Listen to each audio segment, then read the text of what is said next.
बिस्मिल्लाहिर्रहमानिर्रहीम। अस्सलाम वालेकुम। Welcome back to my channel easy cooking with Azka. आज मैं आपसे बहुत ही मज़ेदार सी, बहुत ही डिलीशियस सी क्रिस्पी चिकन बर्गर की रेसिपी शेयर करूंगी। बनाना बहुत ज़्यादा आसान है।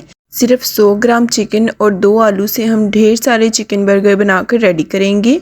वीडियो को पूरा एंड तक देखें। अगर वीडियो पसंद आए तो वीडियो को लाइक करें, चैनल को सब्सक्राइब करें और शेयर करना मत भूलें। तो चलें इस मज़ेदार सी चिकन पैटी बर्गर की रेसिपी को बनाना स्टार्ट करते हैं। सबसे पहले मैं यहाँ पर ले रही हूँ 2 बड़े साइज़ के बॉयल ग्रेटेड आलू।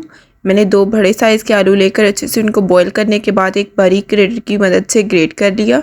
अब मैं इसके अंदर शामिल करूँगी 100 ग्राम्स के बराबर बॉयल श्रेडेड चिकन।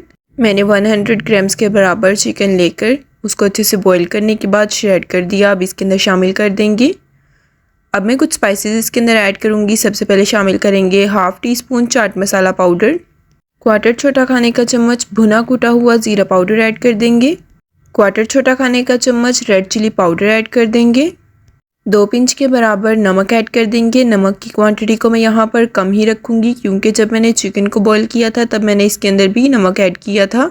आधा छोटा खाने का चम्मच सूखा धनिया पाउडर यानी कि ड्राई कोरिएंडर पाउडर ऐड कर देंगे। तमाम मसाले डालने के बाद अब हाथों की मदद से तमाम चीज़ों को अच्छे से मिक्स कर लेंगे। मैं यहाँ पर हरा धनिया डालना भूल गई तो आपने थोड़ा सा फाइन चॉप किया हुआ हरा धनिया इसके अंदर ऐड कर देना है। अब अच्छी तरह से हरे धनिए को भी तमाम स्टफिंग के साथ अच्छे से मिक्स कर लेंगे। अब हम इसकी पैटीज़ बनाकर रेडी करेंगे। थोड़ा थोड़ा मिक्सचर हाथों में लेते जाएंगे और इसकी पैटीज़ बनाकर रेडी कर लेंगे। मैं यहाँ पर पैटीज़ का साइज़ थोड़ा बड़ा रख रही हूँ। आप अपने अकॉर्डिंग पैटीज़ के साइज़ को एडजस्ट कर सकते हैं। यहाँ पर आप देख सकते हैं एक पैटी बनकर रेडी हो चुकी है। इसी तरह से मैंने बाकी की तमाम पैटीज़ भी बनाकर रेडी कर ली हैं। मैं आपको इन पैटीज़ को स्टोर करने का भी तरीका बताऊँगी कि कैसे आप इसे लंबे अरसे तक के लिए स्टोर कर सकते हैं। कोटिंग के लिए मैं यहाँ पर ले रही हूँ कुछ ब्रेड क्रम्स। उसी साइड पर मैंने यहाँ पर 2 अंडे लेकर अच्छे से उनको बीट कर लिया। अब एक पैटी को उठाएंगे। सबसे पहले अंडे के अंदर इसको डिप करेंगे। अच्छे से आपने दोनों साइड्स पर से इसको अंडे से कोट करना है।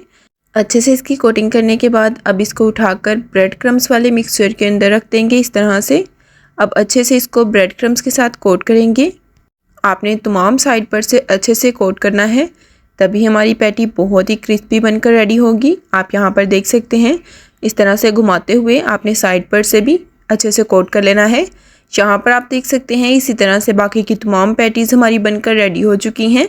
आप यहाँ पर इनको फ्रीज़र के अंदर स्टोर भी कर सकते हैं। आप किसी जिप लॉक बैग के अंदर इसको डालकर स्टोर कर दें, ये ख़राब नहीं होंगी। आप इसको तकरीबन 1 माह तक के लिए स्टोर कर सकते हैं।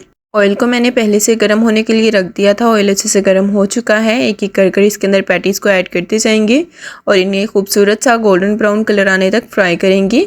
हम इन पैटीज़ को मीडियम टू हाई फ्लेम पर फ्राई करेंगे। बस हमने इसका गोल्डन ब्राउन सा कलर लेके आना है क्योंकि हमारा चिकन भी अच्छे से पका हुआ है और साथ ही साथ हमारे आलू भी अच्छे से बॉइल्ड हैं। तो हमें इसको बहुत ज़्यादा पकाने की ज़रूरत नहीं है, बहुत ज़्यादा इसको फ्राई करने की ज़रूरत नहीं है। बस हल्का सा हम इनको फ्राई करेंगे जब तक इनका खूबसूरत सा गोल्डन ब्राउन कलर आ जाए। थोड़ी देर बाद तमाम पैटीज़ की साइड को टर्न करेंगे। इस तरह से आपने तमाम पैटीज़ की साइड्स को टर्न कर देना है।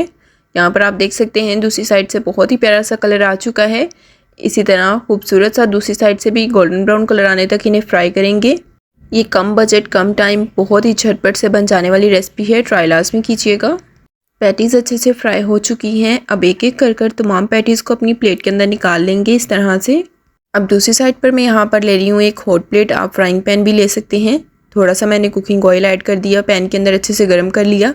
अब तमाम बर्गर बंस को एक एक कर अपनी पैन के अंदर रखते जाएंगे और अच्छे से थोड़ा सा सेक लेंगे। दोनों साइड्स पर से आपने हल्का सा गोल्डन ब्राउन कलर आने तक इन्हें सेकना है। थोड़ी देर में इनकी साइड्स को टर्न करेंगे। आप यहाँ पर देख सकते हैं ब्रेड्स बहुत ही अच्छे से सेक चुकी हैं। अब इसी तरह से दूसरी साइड से भी हल्का सा खूबसूरत सा गोल्डन ब्राउन कलर आने तक का इंतज़ार करेंगे। तमाम बंस को सेकने के बाद अपनी प्लेट के अंदर निकाल लेंगे। 2 बर्गर बंस को अपनी प्लेट के अंदर मैंने रख दिया है। अब सबसे पहले इसके ऊपर ऐड करेंगे मायोनीज़। आप यहाँ पर लेटस भी सबसे पहले रख सकते हैं यानी कि सलाद पत्ता या बंद गोभी।